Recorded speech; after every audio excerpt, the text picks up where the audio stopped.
উদ্যোগটা নিয়েছে নোয়াখালী আমার এক ভাইরা ভাই আছে, সেটা আমেরিকায় আছে।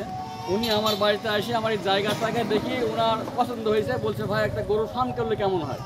তা বললো ভাই এটা তো করার আমার ইচ্ছা নাই, হ্যাঁ এই গরুর ফার্ম করলে হয়তো ময়লা টলা আসলে ঝামেলা জ্ঞান দরকার নাই। তো না, এটা জায়গা যেহেতু আছে আমি করি, হ্যাঁ আপনি সাথে থাক, আমরা দুই ভাই করি, আপনার সময় কাটবে আর ভালো লাগবে।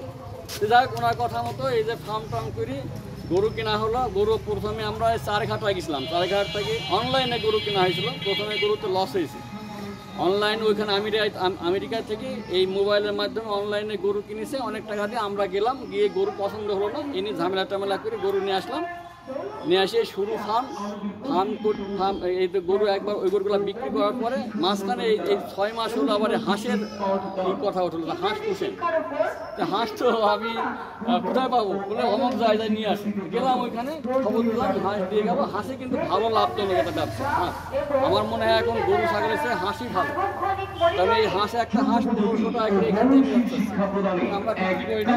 4টা হাঁস নিয়ে আসলাম, হাঁস পয়সা হলো এখান থেকে প্রায় 500টা খাওয়া হয়েছে। আর এই যে যাই হোক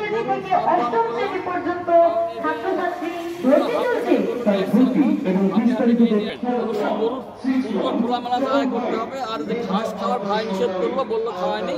ঘাস খাওয়াতে পারলে খরচটা কম হয়, লাভটা বেশি হয়।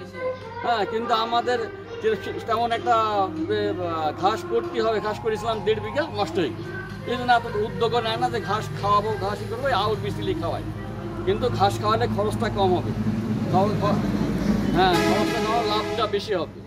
তো যাই হোক আপনারা যদি এই গরুর ফার্ম করেন, গরু অবশ্যই এই গরুর জায়গাটা পর্যাপ্ত করে আলো বাতাসের ব্যবস্থা করতে হবে। আর গরু কিনবেন ভালো জাতের গরু, বিশেষ করে ক্রস গরু। হ্যাঁ এই দেশি গরু এইসব গরুতে বাড়ে না, মাংস বাড়ে না, ক্রস গরুতে মাংস বাড়ে। ক্রস গরু, তারপরে এই যে পাকিস্তানে একটা, ভারতের একটা যে কী গরু বলে সাইওয়াল, সাইওয়াল যদি অরিজিনাল সাইওয়াল গরু পাওয়া যায়, এই গরু মাংস বাড়ে, সুন্দর মাংস হয়, তাড়াতাড়ি বড় হয়, খরচ কম, মাংস বাড়ে, এই লাভজনক ব্যবসা।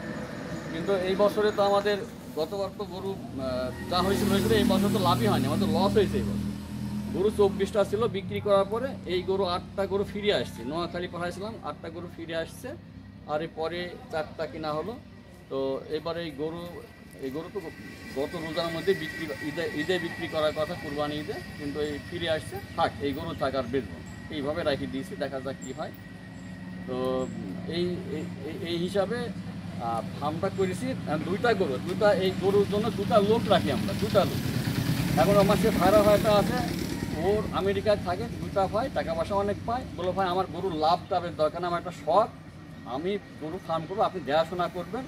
আমাদের এতটুকু লাভ, আমাদের 2-3টা লোক যে খাটবে, এই 2-3টা লোকের সংসার চলে, ওইটাই মনে করো আমাদের লাভ। হ্যাঁ এই জন্য গরুর লাভ, ছাগলের লাভ যে আমাদের করতেই হবে, লাভ না করলে ব্যবসা ছাড়িয়ে দেবো এরকম কোনো ইচ্ছা নাই। লস হলো ঠিক আছে, 10 বিঘা 2-1 লাখ টাকা লস হলো, হচ্ছে, সমস্যা নাই। কিন্তু তার একটা বড় শখ, ওর সাথে আমিও আছি, এইভাবে চলতেছে এই পরিস্থিতি। তো যাক এটা লাভজনক ব্যবসা, কিন্তু খরচটা কমাতে হবে। যে কোনো ব্যবসায় আশা করা যায়, যে কোনো ব্যবসায় মানুষ লাভের আশায় ব্যবসা করে, এর মধ্যে লস হতেও পারে, লাভও হতে পারে। কিন্তু লাভটা যদি বাড়াতে হয় তাহলে খরচটা কমাতে হবে। বিভিন্ন, যেমন ওই যে ঘাসের কথা বলছি, একটা বিচিলির দাম 600 টাকা, 550 টাকা পুন বিচিল আমাদের এলাকায়। কিন্তু যদি একটা ঘাস যদি 1.5-2 বিঘা জমিতে ঘাস থাকে, তাহলে এই গরুর কিন্তু এত বিচিল লাগে না। হ্যাঁ তো এই যে এই 10টা গরুতে প্রতিদিন 2 পুন আউড়ে হবে না, বিচিল তো হয় হবে না। যে 3 পুন যদি বিচিল লাগে, তারপর প্রায় 2000 টাকা শুধু বিচিল লাগতেছে। তার সাথে এই যে ফিড, অন্য গমের ছাল টাল কালা খাওয়ানো, 2টা লোকের পিছনে প্রতি মাসে 40,000 টাকার মতো খরচ হয়। তো এই সব হিসাব নিয়ে আসলে দেখা যায় লাভ থাকে না। কিন্তু লাভজনক ব্যবসা করতে হলে যদি মনে করে একটা লোক নেবেন, তো অন্তত একটা লোকে 10-15টা গরু পুষতে পারবে। একটা লোক 10-15টা গরু পালার মতো তার ক্ষমতা আছে। একটা লোকে রাখবেন এবং ঘাস থাকে, তার জমি থেকে ঘাস কেটে নিয়ে আসলো, কাটলো, খাওয়ালো, যেমন অর্ধেক খরচ হবে। হ্যাঁ লাভটা বেশি হবে, কারণ খরচটা কম হলে লাভটা বেশি হবে। তা আমাদের এখানে ঘাসটা নষ্ট হয়ে যাওয়ার পরে এত আর উদ্যোগ নাই ঘাসের। এই যে বিচিলি, প্রতিদিন গাড়ি আসছে বিচিলি কিনতে, 500, 600, 700 টাকা এখন খরচটা বেশি হয়ে যাচ্ছে।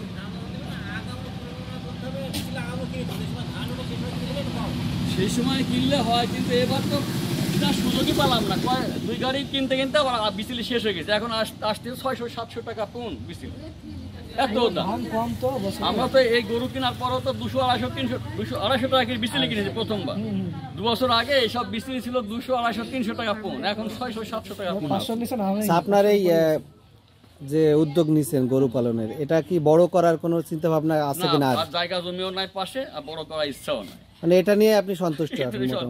পোলাপান আমার 2টা ছেলে, ছেলেরা তো রাজি ছিল না, না বাড়িতে এইসব দরকার নেই।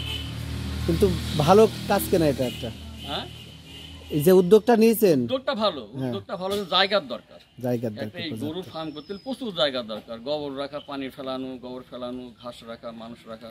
তাই আপনি যে গরুর সঙ্গে যে ছাগলও করছেন, হাঁসও করছেন, এটা এক্সট্রা আরেকটা বেনিফিট আসে কিনা? হ্যাঁ, এক্সট্রা বেনিফিট, কিন্তু আমার তো মনে হচ্ছে এখন এই গরু যে খাবার দাবার কিনাচ্ছে, এখন দেখছি ছাগল হাঁস মুরগির লাভ, কারণ এই লোকের খরচ দিয়ে বিচলি কিনে গরুতে থাকবে না কিছু, গরুতে লস। মানে হাঁসের এটাই ভালো মনে হচ্ছে আপনার কাছে? ভালো তো হাঁস, আপনার এই যে একটা হাঁস 10-12টাতে ডিম বাচ্চা দেয়, 10টা বাচ্চা যদি দেয়, এই 2 মাস পরে এই 10টা বাচ্চা 15,000 টাকায় বিক্রি হবে। 150 টাকা, মানে 1,500 টাকা কি একটা হাঁস বিক্রি হচ্ছে। হাঁস করে যে গমের চাল, তারপরে হালকা খাবার পাওয়া যায়, ফিডের মতো গরুর খাবার, ছাগলের খাবার, মুরগির খাবার পাওয়া যায়, ধানের গোড়া না, ধানের গোড়া খাবার পাওয়া যায়, হাঁসের খাবার ফিডের মতো, ছোট ছোট ছাগল, গরু, মুরগির বিভিন্ন প্রকার গুঁড়া করা পাওয়া যায়, ধানের গোড়া। আমরা তো দেখছি যারা পুষে হাঁস সবগুলো একসাথে ধানের গোড়া খাওয়া, ধানের গোড়া নিয়ে আসি একজন বড় 1 বস্তা নিয়ে আসি, খায়ও না, পড়ে আসি।